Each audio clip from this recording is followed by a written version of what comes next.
Lah Anda yang mencela-cela Zakir Naik ini jasanya apa? Jasanya mencela-cela ulama, jasanya memecah umat, jasanya menjadikan orang bersilaturahmi terputuskan, ayah ribut sama anaknya, suami ribut sama istrinya, kakak sama adiknya, gara-gara dugaan-dugaan yang tidak benar. Itukah jasa Anda? Kemudian Anda mencela-cela Zakir Naik. Zakir Naik punya salah, dan ini jangan. Ingat, ada kata Syekh Utsaimin, manhaj perempuan. Apa itu manhaj perempuan? Hanya melihat keburukan saja, kebaikan dilupakan semua. Tadi saya sebutkan hadisnya. Rasulullah SAW mengatakan tentang para wanita. Idza ahsanta ila ihdahunna dahra. Kalau engkau melakukan kebaikan kepada salah seorang wanita, ya apa namanya? Setahun penuh. Tsumma ra'at minka syai'an, kemudian dia melihat keburukan pada Anda, la qalat ma ra'aitu minka khairan qat. Dia akan mengatakan saya tidak pernah lihat kebaikan dari dirimu. Ini manhaj perempuan seperti kata Syekh Utsaimin rahimahullah taala.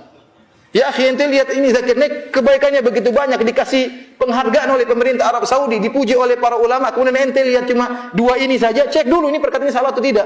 Ente nyalah-nyalakan itu bilang dia jahil, ternyata ente yang jahil, tidak tahu tentang masalah asma wa sifat. Para ulama telah membahas babul asma, ada babul af'al, ada babul khabar.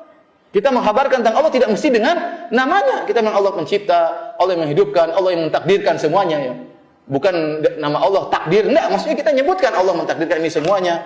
Itu namanya mengkhabarkan tentang Allah, dan ini boleh selama pengkhabaran tersebut benar. Sekarang kita tanya sama, kalau kita orang-orang Indonesia, kita bilang Allah pencipta, boleh atau tidak? Apakah di antara nama Allah pencipta? Kan enggak ada. Nama Allah apa? Al-Khaliq, harus pakai bahasa Arab. Paham? Kita bilang ya, kita menyembah Allah yang disembah. Yang disembah juga bukan nama Allah. Ya. Tapi namanya Allah, artinya yang disembah. Jadi subhanallah, Zakir Naik ini ingin menjelaskan kesyirikan yang ada pada umat tersebut yang sedang dia bantah, bahwasanya Allah itu Maha Esa, semua pemelihara, pencipta itu harusnya satu, bukan dipisah-pisah ya. Ini dia sedang menjelaskan tauhid, malah dituduh sebagai orang yang jahil. Ini yang pertama. Yang kedua, Zakir Naik mengatakan Allah cannot do everything. Ini bahasa Indonesia artinya apa ini? Allah tidak bisa berbuat apa? Apa-apa ya. Ya akhi, makanya ente husnuzon dulu. Zakir Naik ngomong ini, masa Zakir Naik yang hari-harinya membantah mereka, mentauhidkan Allah, membantah kesyirikan, bilang Allah tidak bisa apa-apa. Jangan ente ambil zahirnya, lihat maksudnya apa. Namanya suudzon seperti ini, motong kemudian ngambil, tidak lihat bagaimana belakangnya, bagaimana ujungnya. Ternyata setelah diklarifikasi, maksud Zakir Naik bukan demikian.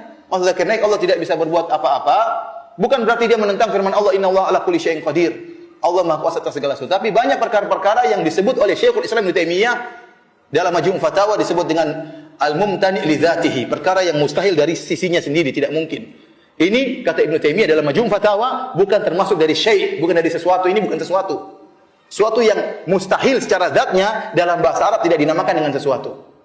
Contohnya, ente